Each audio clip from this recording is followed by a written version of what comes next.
Então nós vamos voltar aqui no versículo 1 do capítulo 18, né? Onde nós lemos que toda a congregação dos filhos de Israel se reuniu em Siló e ali armaram a tenda da congregação depois que a terra lhes foi sujeita. A herança das 7 tribos, ela começa no capítulo 18. Essas 7 tribos são as 7 tribos finais. Se você olhar o versículo 2, você entende. Ele diz assim: e dentre os filhos de Israel ficaram 7 tribos que ainda não tinham repartido a sua herança. Então tinha essas tribos, meus irmãos, que não repartiram a herança. A gente vai dar uma olhada no mapa agora, né, para a gente poder entender. Tem um mapa aí, né, Felipe? Então, você vai notar aqui que é o mapa das 12 tribos. Muitos irmãos, pela graça de Deus, né, em seus estudos, eles já estão familiarizados um pouco com esse mapa.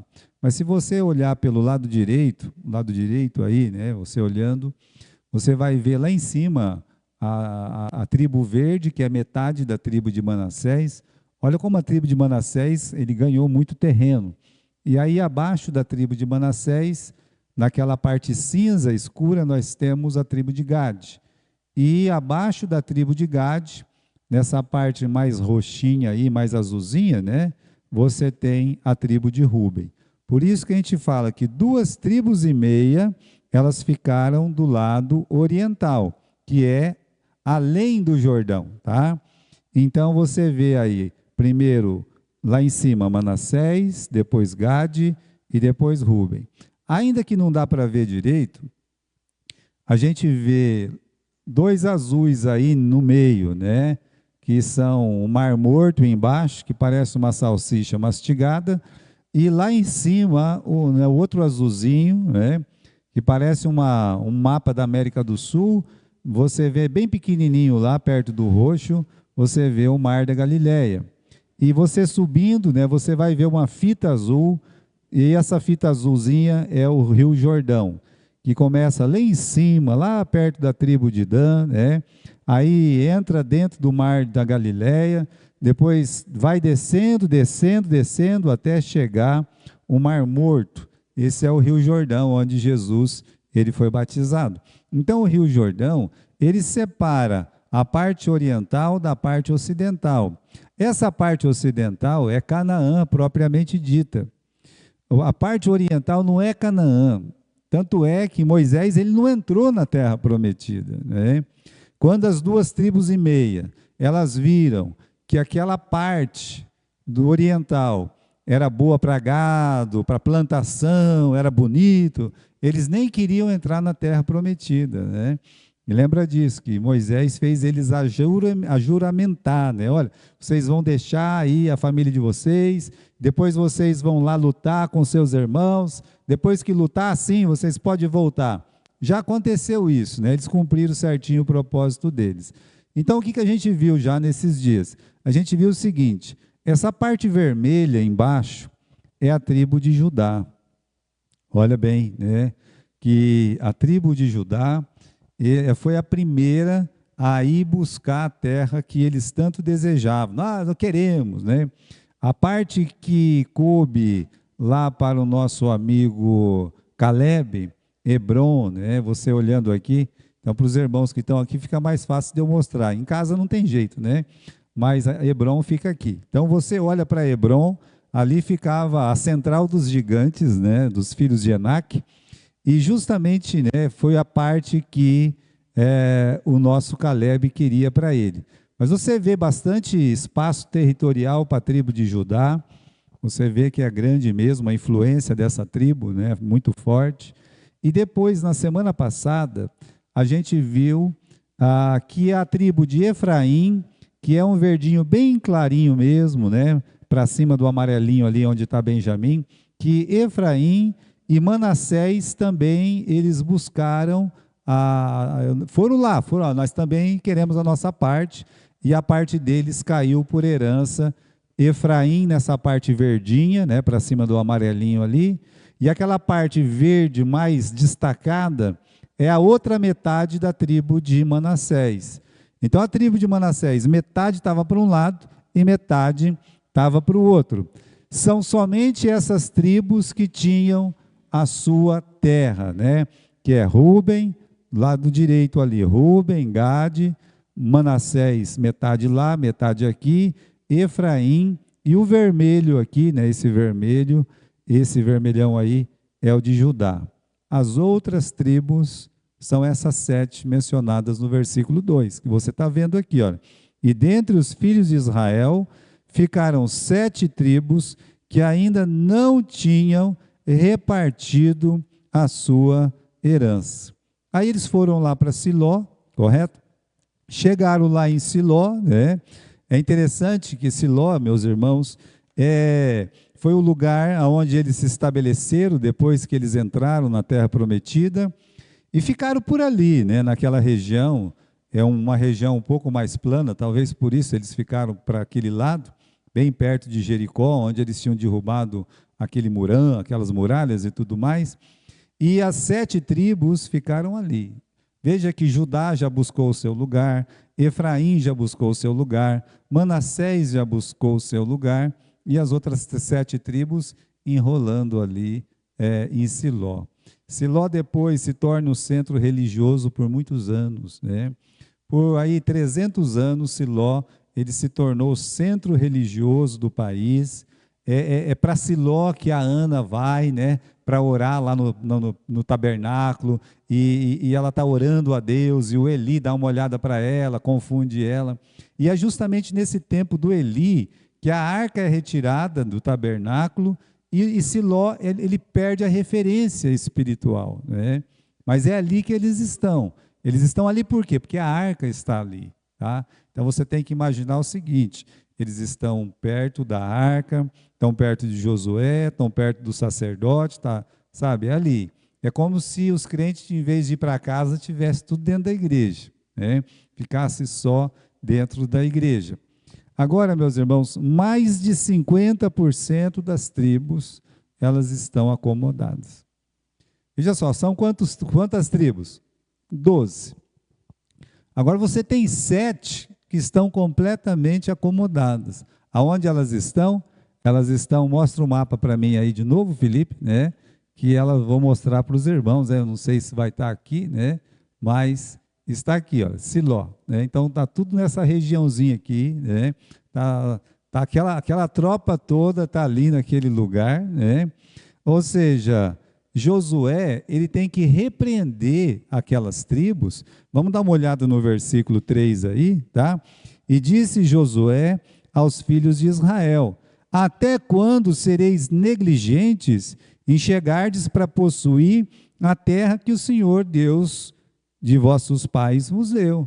Ou seja, elas estão ali, meus irmãos, todo mundo olhando um para a cara do outro, todo mundo vivendo em comunidade, olha que é uma coisa boa, maravilhosa, né?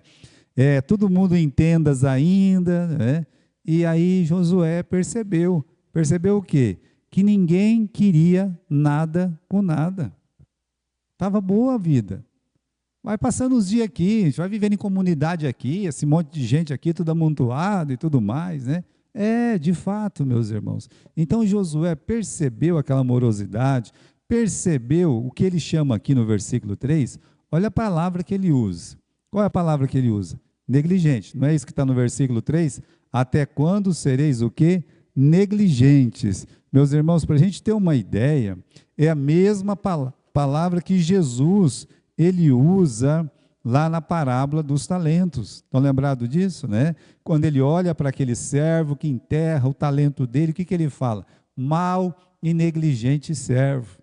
Ou seja, eles têm uma terra prometida, eles têm uma terra para ser conquistada, mas eles não querem sair do lugar e ir conquistar aquela terra, né? Então a gente diz o seguinte: se dependesse, meus irmãos, dessas 7 tribos, elas ficariam como? Elas ficariam juntas e completamente inoperantes, né? Porque era muito agradável para elas ficar ali sem fazer absolutamente nada. Agora, tem uma coisa, né? O dever de Israel e o dever da igreja é muito parecido, né? Vamos lembrar o que Deus fez no livro de Atos, no capítulo 8, no versículo 1. Vamos lá para o livro de Atos, capítulo 8, versículo 1.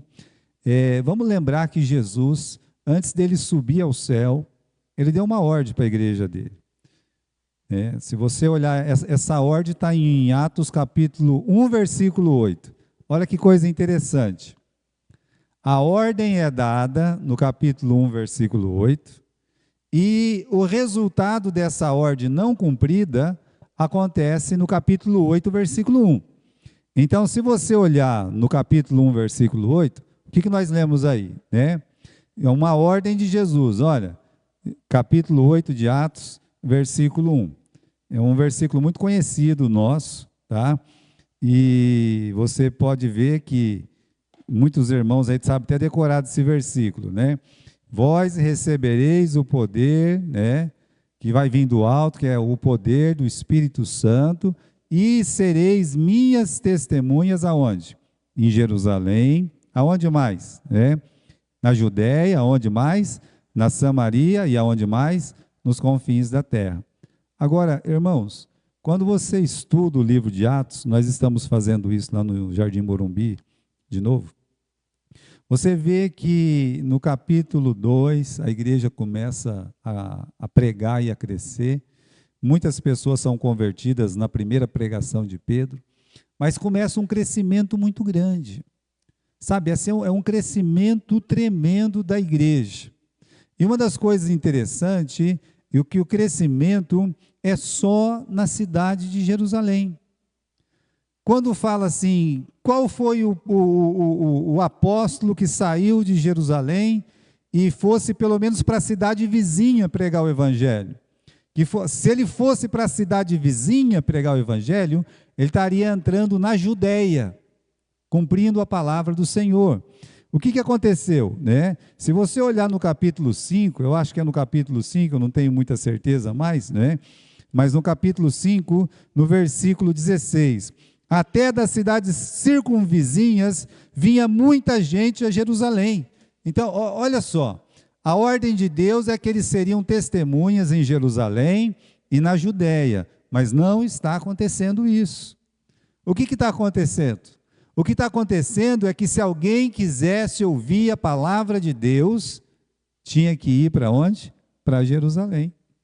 Ninguém saía de Jerusalém, nem Pedro, nem Tiago, nem João, nem Filipe, nem Bartolomeu, nem Judas, nenhum dos apóstolos arredou o pé de Jerusalém. Está tendo um movimento muito grande, cristão lá em Jerusalém. Se alguém quisesse ouvir, teria que ir para Jerusalém. E aí, meus irmãos, Deus ele tem que cumprir o que ele disse. A palavra de Deus tem que cumprir, correto? Veio a perseguição por causa de Estevão, olha lá no capítulo 8, no versículo 1, e aconteceu, também Saulo consentiu na morte dele, e fez-se naquele dia uma grande perseguição contra a igreja que estava em Jerusalém, e todos foram espalhados pelas terras da onde? Da Judéia e Samaria. Está vendo só? Depois, o capítulo 11 diz que eles foram para os confins da terra também. Mas Deus, ele tem o jeito dele de fazer com que a sua palavra, ela se estabeleça, que ela cresça, que ela se cumpra. Então, já que os apóstolos estavam assim, tão enraizados em Jerusalém, e nem saía daquela cidade, Deus disse, é assim? Então eu vou mandar uma perseguição, e com essa perseguição, as pessoas não vão poder ficar em Jerusalém. A igreja vai ser perseguida, eles vão ter que sair daí. Eles saindo daí, eles vão ter que pregar a palavra de Deus. Curiosamente, irmãos, você olha aqui, no capítulo 8 ainda, se você olhar, no versículo 2, versículo 3, 3 não, no versículo 4, todos que andavam dispersos iam por toda parte anunciando a palavra. Olha como é que mudou, agora mudou, Então foram para lá e imediatamente no versículo 5, Filipe, ele desce para a cidade de Samaria, aonde os apóstolos acreditavam que nem devia pregar o evangelho lá. Então, irmãos, olha, vamos lembrar que a igreja fez isso e Deus os dispersou. Fez o quê? ficou todo junto num lugar só, se amarrando ali naquele local, né? Sem aquela incumbência missionária ser cumprida. Isso, irmãos, é a coisa mais comum de acontecer com uma igreja. Né? São projetos, né? O projeto da grande árvore é tentar concentrar todas as almas num lugar só. Esse é o projeto da grande árvore, né? E o outro projeto é o Casa de Boneca. Não, tá bom aqui, né? Nós já temos 20 pessoas. Não, se a igreja falar assim, já temos 10 pessoas. Com 10 pessoas a gente já consegue sustentar um pastor, já consegue pagar as contas, vai ser tudo certinho, vai ser, ó, com 10 pessoas na igreja a gente cumpre o nosso propósito de igreja. É verdade. Mas essa é a vontade de Deus para uma igreja? É isso? É todo mundo ficar rodeando o Siló? Ou será que Deus tem que ir lá e dar um chute naquele balde, bum, né? E espalhar e fazer com que as pessoas se despertem? Veja, irmãos, esse pensamento é um pensamento que naturalmente nasce nas igrejas. Ah, já temos a nossa igreja, já vamos arrumar ela, vamos enfeitar ela. E as almas lá? E a Samaria? E a Judéia? E os confins da terra? Ah, se Deus quiser, é Ele que mande outra pessoa. Nós já estamos aqui mesmo, nós já estamos convertidos, né? Nós não vamos sair daqui não. Irmãos, eu não vejo muita diferença da atitude dos Atos dos Apóstolos, capítulo 8, versículo 1, daquela atitude das 7 tribos que estão esperando o quê? A não ser a própria comodidade, né? Será, meus irmãos, que o Salmo 2,8 nos incomoda? Pede-me e eu te darei as nações por herança e os confins da terra por tua possessão. Eu lembro de um testemunho, né? Não é um testemunho, é uma história que eu vi o pastor Steve Montgomery contando, que ele chegou, ele não sabia falar português direito, estava com muita dificuldade, né? Mas ele falava já alguma coisa, e ele queria muito evangelizar, né? Ele era um evangelista. Então ele, triste, aborrecido, naquelas ruas altas lá de São Paulo, lá no Jabaquara, né? Diz que ele clamou a Deus. Olha que coisa interessante, né? Ele chegou e disse: Senhor, o Senhor me trouxe para um país tão distante, né? Que em nome de Jesus me apareça essa alma, né? Que possa me entender, que possa... E apareceu, irmãos, parece que foi um japonês. Eu conheci a esposa desse japonês, antes dela falecer, aqui em Marília, muitos anos atrás, quando eu cheguei, porque o pastor de lá avisou que ela tinha mudado para Marília, porque eles eram originários de Marília, né? Então, veja que coisa interessante. Assim, qual é o nosso propósito? Se nós estamos aqui como igreja, é para quê? É para nos enfeitar? Não, meus irmãos, não faz sentido. Até uma vida, a vida mesmo, assim, não faz sentido se você levanta e você vai para o espelho, você se arruma, você quer vestir a melhor roupa, você quer ficar... Mas para que tudo isso? Mas se você tem uma existência que você pode olhar, que você pode ir trabalhar, que você pode ter um casamento, né? Que você pode construir uma família, olha, veja como tudo muda, né? Só que é muito cansativo, as coisas assim ficam meio pesadas, e ademais de tudo ficar pesado e cansativo, qual vida vai valer a pena? Aquela vida que não sai de casa, aquela vida que não tem propósito para nada, aquela vida que nasceu para si e vai morrer para si, ou vai ser aquela vida que tem um propósito, né? E parece que as coisas vão aumentando, né? Ela cresce, daqui a pouco ela casa e ela tem que ter que cuidar da casa dela, ela tem que ajudar outras pessoas, ou ela tem que cuidar da família e coisa e tal. Veja, essa é uma vida que tem propósito. A mesma coisa é a igreja. Portanto, irmãos, né, eu acho que esse versículo do William Carey, que é Isaías capítulo 52, versículo 2, ele queria muito incomodar a igreja dele para missões. Ele foi o primeiro missionário da era moderna, William Carey. E ele disse assim, né, lendo esse texto, ele amplia o lugar da tua tenda, as cortinas das suas habitações se estendam, não o impeças, alonga tuas cordas, firma bem as tuas estacas. Eu lembro que a Igreja das Nações aqui, quando o pastor Berbel saiu, né, da igreja presbiteriana, ele usou esse final desse versículo, olha, alonga as tuas cordas e firma bem as tuas estacas. Ou seja, até onde nós podemos alongar as nossas cordas, até onde o mundo acaba para nós, né? Até os confins da terra. E em cada lugar que você alonga as suas cordas, você tem que fincar uma estaca. Nós podemos plantar uma igreja. Então, continuando aqui, irmãos, né, vamos continuar no nosso estudo, né, a organização, né, de Josué em buscar esse lugar para as 12 tribos, os deveres da comissão. Vamos lá, capítulo 8, versículo 4. Mas os que andavam... 8 não, né? Eu tenho que voltar lá no livro de Josué, capítulo 18, versículo 4. De cada tribo escolhei para vós 3 homens, para que eu os envie, e eles se levantem e percorram a terra, e a demarquem, segundo as suas heranças, e volte para mim. Olha só, né? Então, vocês estão muito negligentes, está todo mundo amontoado aqui em Siló, vocês acham que a vida de vocês é aqui em Siló, a vida de vocês não é aqui em Siló, né? Então, vocês vão ter que tomar algumas providências, vocês vão ter que fazer alguma coisa, né?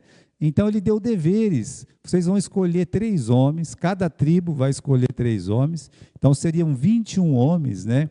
Lutando aí para fazer os deveres da comissão. Vocês vão correr toda a terra, vocês vão descrevê-la em seus pormenores. Aqui é um trabalho difícil, acredito, onde tem a montanha, onde tem o vale, onde tem o rio, onde está lá, né, os fortes dos inimigos e tal. Então, eles teriam que descrever em pormenores e repartir em 7 partes iguais. Olha que interessante, né? Então, você pode imaginar que essa comissão, né, eles precisavam pegar e falar assim, olha, vamos pegar esse pedaço que sobrou, é assim que a gente pode dizer, porque Efraim já está, o Manassés já está, o Judá já está, né? Então, a gente tem que pegar esse pedaço e fatiar ele em 7, correto? Aí eles vão retornar com as anotações, e aí, meus irmãos, cada um vai escolher o dele? Não. Dá uma olhada aqui, né, no capítulo 18, versículo 11, né? E tirou, versículo 10. Então, Josué lhes lançou sortes em Siló. Podia dizer assim, ó, eu gostei mais dessa parte. Não, calma lá. Eles iam dividir em 7 partes. E dividiram, olha, nós conseguimos ir, nós analisamos, né? Se você olhar aqui o versículo 9, eles foram, aqueles homens, passaram pela terra, demarcaram em 7 partes, segundo as suas cidades, descrevendo-a num livro, e voltaram a Josué ao arraial em Siló. Então, eles fizeram exatamente aquilo que Josué tinha mandado eles fazer, né? Então, é até interessante, né, que foi formada essa comissão aí, né? Uma comissão é importante muitas vezes, né? A igreja apostólica, né, sempre que tinha algum problema, uma comissão era formada, né? Olha, tem um problema aqui, qual que é o problema? As viúvas que são, né, helênicas, elas não estão recebendo o mantimento da igreja. E agora? Bom, a gente não pode parar o nosso negócio para ver isso aí, né? Não posso parar de pregar o evangelho e nos manter em oração para resolver esse problema. Então, o que a gente vai fazer? Escolha dentre vós 7 homens espirituais para resolver esse problema. Então, irmãos, você vê na escolha desses 21 que eles realmente ficaram responsáveis e eles cumpriram o papel deles. Se tem uma comissão, então essa comissão ela tem que funcionar, e no versículo 9 diz que eles foram. E no versículo 10, então, irmãos, eles vão ser, a terra vai ser dividida. Versículo 10. Então Josué lhes lançou sortes em Siló, perante o Senhor, e ali repartiu Josué a terra aos filhos de Israel, conforme as suas divisões. Então, ninguém escolheu a terra de ninguém. Vamos voltar para o mapa lá, mostra para mim aí, ô Felipe, o mapa, né? Que depois de dividido, você vai ver que a primeira tribo a ser mencionada, no versículo 12, vai ser a tribo de Benjamim. Você tem aí a tribo tem 3 amarelos, né? Quando você olha o mapa, tem 3 amarelos. O amarelo mais pequenininho é justamente a de Benjamim, que fica entre Efraim, entre o verdinho claro lá e o vermelho de Judá. Olha lá, pequenininho, né? A tribo de Benjamim. E do lado você tem a tribo de Dan, que é onde morava o Sansão. Sansão morava ali, né, naquele lugar. Foi ali que eu consegui pegar a pedra, que talvez é a pedra que pegou na cabeça do Golias, né? Eu falo o seguinte, cheguei lá, tinha um monte de pedra lá, 1 bilhão de pedras. Ninguém sabe qual que é a pedra que o Golias levou, né? Porque quem que vai saber disso? Eu não sei, né? Ninguém vai saber. Mas provavelmente era uma pedra que estava por cima. Eu peguei a de cima. Vai que é, né? Tá lá em casa, lá guardada 7 chaves, né? Meu vizinho perguntou para mim: "Ei, pastor, o senhor não me trouxe nada de Israel?" Taquei a mão no bolso, peguei uma pedra aqui, ó, né? Tá lá, né? Enchi meu bolso de pedra, né? E trouxe aqui, distribuí para um monte de gente aí. É pedra de Israel, né? Imagine. Aqui, em Dan, você tem esse lilás, né? Aqui, Dan. E aí você sobe lá para cima, tá? O grosso ficou lá. Você vai ver que tem outro Dan lá em cima, porque era muito pequeno para eles, foram lá para cima. Aí você vai ter o abóbora aí, né? Meio marrom, que é a tribo de Asser. Você vai ter o roxo lá, que é Naftali. Para baixo do roxo, um azul bem escuro. Eu não entendo essas pessoas que fazem mapa, né? Ele vai, em vez de colocar uma cor um pouco mais diferente, coloca umas cores que fica muito parecido. Mas embaixo do roxo tem um azul bem forte, que é a tribo de Issacar, e no meinho dessas tribos tem a tribo de Zebulon. Você vê aí então que fica 1, 2, 3, 4, 5, né? A sexta, e qual que é a outra? Bom, tá aqui, ó, lá embaixo, esse amarelão aqui, que é a tribo de Simeão. A tribo de Simeão ficou no meio, sabe? Ficou no meio da tribo de Judá. Ficou um negócio meio esquisito, mas ficou lá, né? Estava lá, deu certo. Pelo menos eles ficaram com a parte deles, né? Então vamos voltar lá. Pode voltar lá, Felipe, né? E vamos falar rapidamente no versículo 12. No versículo 12 diz, versículo 11, perdão. E tirou a sorte da tribo dos filhos de Benjamim, segundo as suas famílias, e coube-lhe o termo da sua sorte entre os filhos de Judá e os filhos de José. Veja o estratégico lugar que Deus colocou a tribo de Benjamim. Você vai ter que usar o mapa de novo, Felipe. Bota o mapa para mim lá, né? Que você vai ver que coisa interessante, né? Você tem embaixo de Benjamim, Judá. Acima de Benjamim, Efraim. Correto? Efraim ao norte e Judá ao sul. Pode voltar lá, Felipe, né? Então, a gente viu na semana passada, meus irmãos, o quê? Que a tribo de Efraim e a tribo de Judá, elas eram o quê? Elas eram tribos que foram rivais. Não é para ser assim com irmãos. Infelizmente, muitas vezes acontece, né, dos irmãos ficar brigando, e briga até morrer. Então, Efraim foi um ramo forte da casa de José, e Judá, meus irmãos, ocupa aquele lugar profético, que de Judá não se apartaria o cetro. Mas Efraim, né, tinha aquela coisa, nós somos o filho abençoado de José, né? Então, veja, um puxa a sardinha para um lado, o outro puxa a sardinha do outro, né? E você tem aquela questão. Por que a gente está falando disso aí, meus irmãos, né?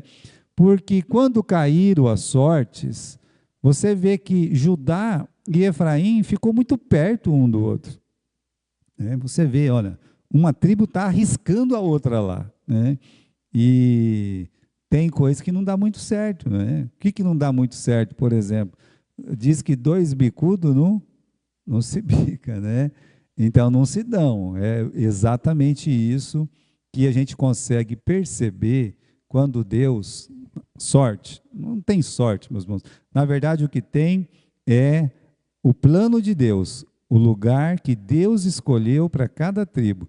Então, o que Deus fez? Deus pegou a tribo de Benjamim e falou assim: olha, você vai ficar entre Judá e Efraim. Você vai ficar no meio dessas duas tribos briguentas.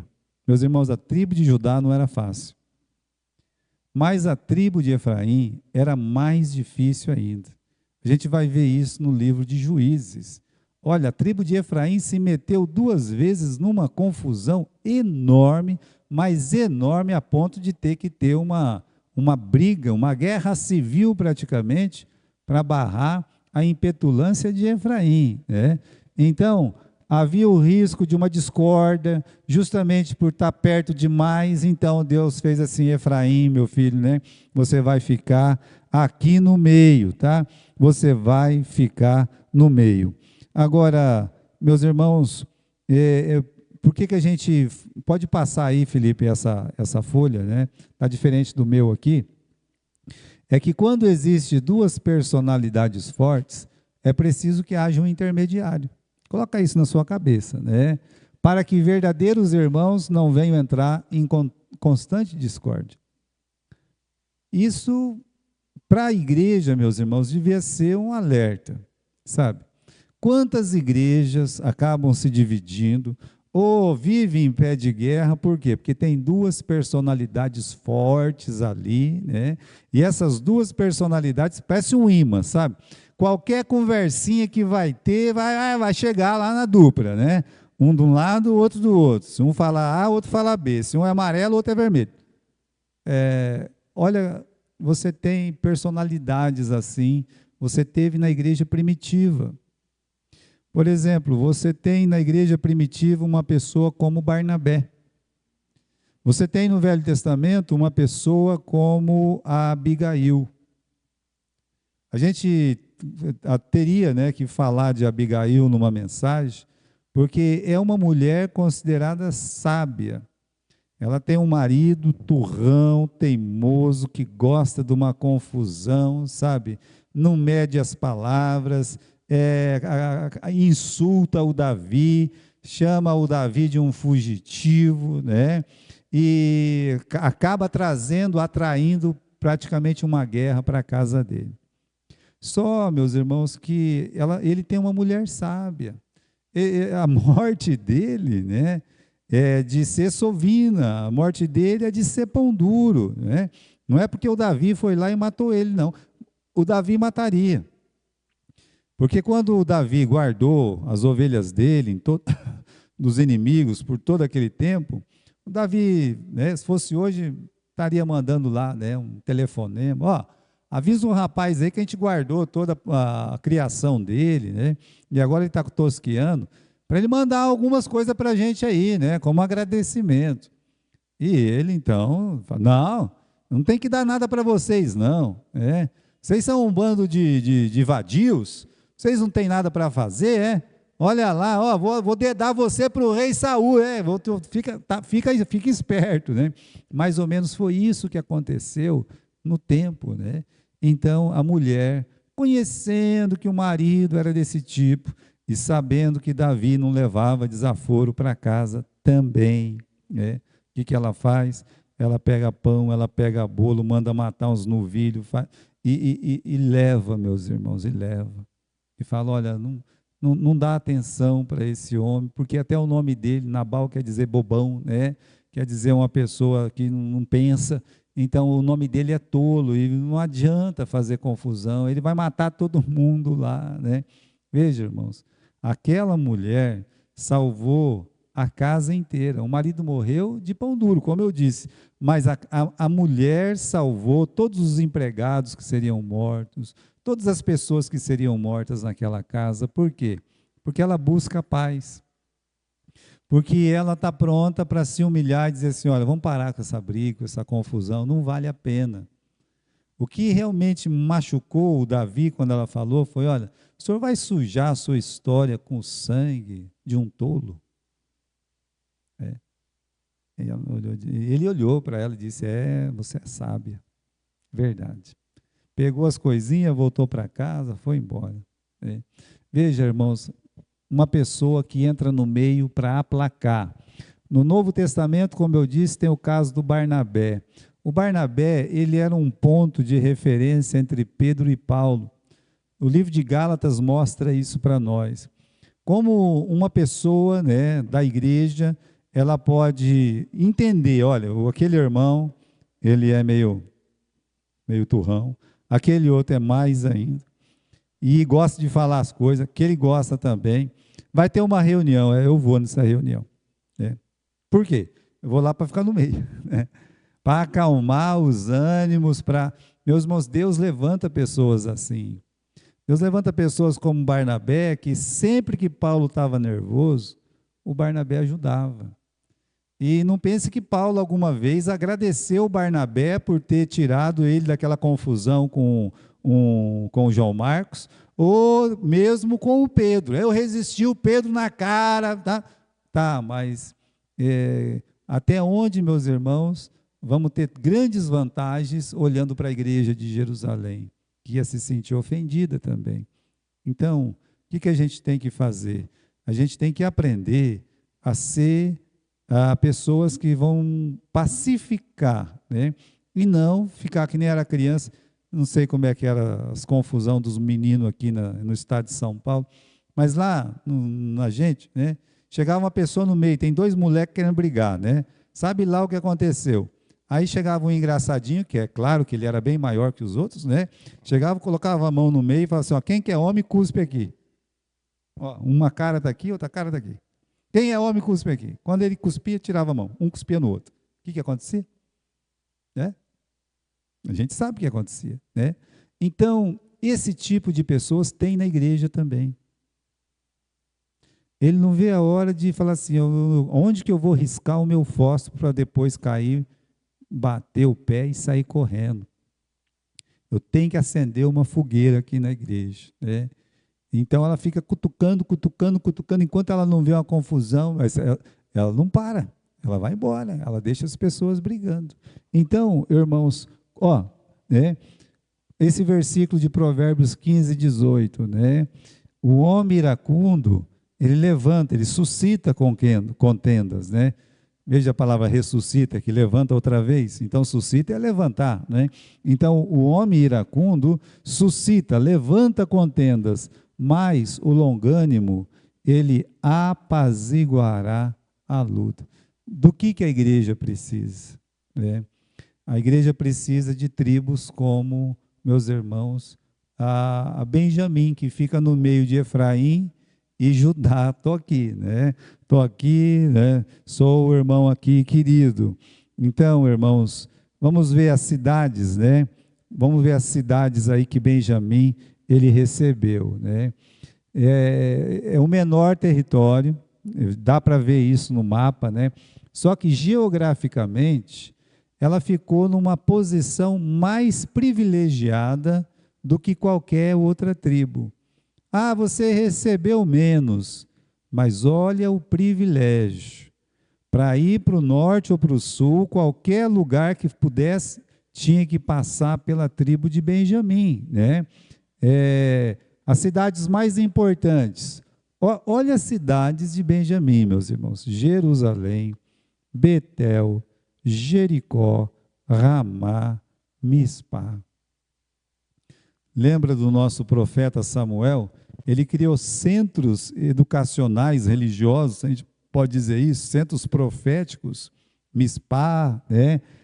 Betel, e Ramá. Ele criou e ali ele ensinava seminaristas para poder, meus irmãos, dar continuidade no trabalho de profecia que ele estava exercendo. Então, essas cidades são cidades importantes, né? e foi o centro religioso de Israel praticamente até hoje, né? Se a gente pensar assim, qual é o centro religioso do mundo? Se você pensar que Jerusalém, os judeus, por ser os mais antigos, dizem a nossa capital eterna. Ah, mas o Maomé apareceu lá. Então, os islâmicos dizem, não, né? Aqui, né, tem um domo de ouro, aqui o de ferro. Aqui a gente, né, é a cidade, essa capital é nossa, é a capital religiosa do Islã, né? Só perde para Meca. E aí você tem, meus irmãos, o cristianismo, né? Cristianismo que Jerusalém também, todo cristão tem vontade de um dia ir lá para Jerusalém, conhecer Jerusalém. Ou seja, né, é o centro, está escrito foi aqui, mas é o centro religioso de Israel, né? É bonito, irmãos, até a prática religiosa lá, quando eu falo bonito, é porque reúne realmente as três religiões. Uma vez eu fiz uma pesquisa, né, quando eu estava lá. As mulheres cristãs, elas só vê o rosto delas também, assim, as que são religiosas lá, né? Você não vê nada, só vê o rosto. Aí vem a islâmica, que só vê o olho. Não, né? Mas quando fala da judia, também, meus irmãos, só vê o rosto. Olha que coisa interessante, né? Então, a briga toda em cima dessas coisas, mas você vê, sexta-feira é o dia dos islâmicos, eles usam o prédio velho lá, né? A cidade velha. Sábado é o dia de quem? Dos judeus. Eles usam a cidade velha, né? E domingo é o dia de quem? Dos cristãos. Eles usam o templo lá, velho. Sim, que coisa interessante. Lá eles não brigam, meus irmãos. A rua lá é dessa finura aqui, ó, da finura desse corredor, a rua da cidade velha. Eles estão lá o tempo todo, se trombam o tempo todo, muçulmano, cristão e judeu. Tem as barraquinhas de venda deles lá, tem tudo, não sei o que tal. Você vê sacerdote de um, você vê sheik do outro, você vê, né, pastor do outro, ou padre, bispo, sei lá o quê. Ninguém se atreve a mexer com ninguém. Interessante isso, né? Está lá, até hoje é o centro religioso. Politicamente forte, porque o primeiro rei veio de qual tribo? Veio da tribo de Benjamim. Então, irmãos, só para terminar agora, olha os nomes que vieram da tribo de Benjamim, né? Que acho que não tem aí, né, Felipe? Esse aí não tem, né? Você tem o Eude. O Eude foi o segundo, né, juiz. Ele era da tribo de Benjamim, olha só, né? Depois você tem o rei Saul, que é o primeiro rei de Israel. Você tem Jeremias, olha, Jeremias, que profeta maravilhoso e sentimental era Jeremias. O Mardoqueu, que se torna uma figura, meus irmãos, importantíssima na Pérsia. A rainha Ester, veja só, e o grande apóstolo dos gentios, o grande apóstolo missionário. Quem é? O Saulo de Tarso. Ele mesmo diz, da tribo de Benjamim. Então, é uma tribo muito abençoada também, não é verdade? Vamos pensar nisso quando a gente estuda o livro de Josué.